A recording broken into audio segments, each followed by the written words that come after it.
amico mio, venite, venite. Prego.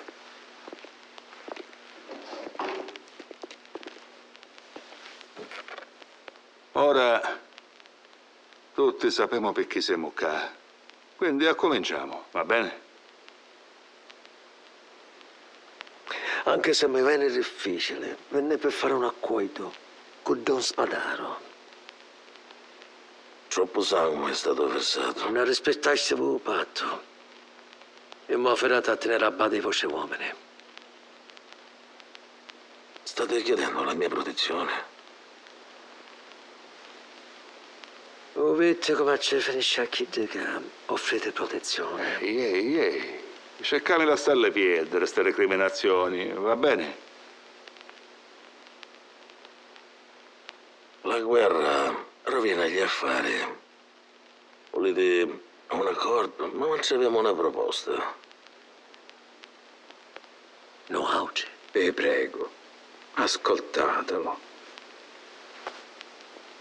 Chi vuole rire? Fontanella sta venendo Don Dorrisi, le sue quote da perrera, i diritti alla prospezione e sull'acqua oriente della vallata, incluso un vigneto, ne si trova a casa vostra.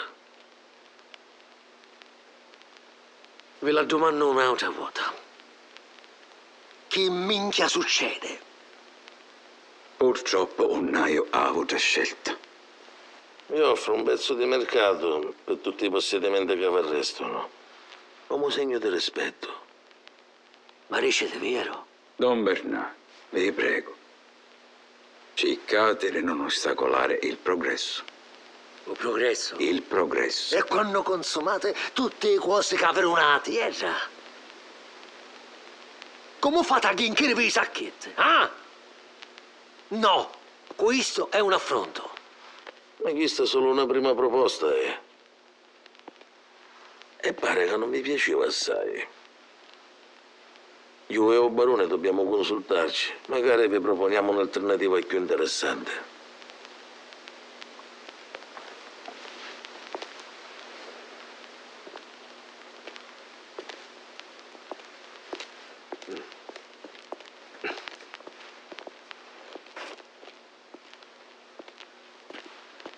Guarda, lo sapevo. No, mai niente sentì al riguardo.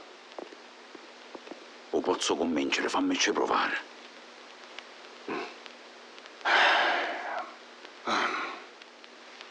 No.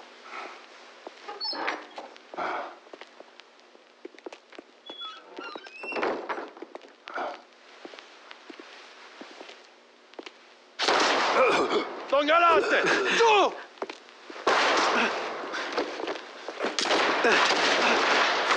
Amone, Giù!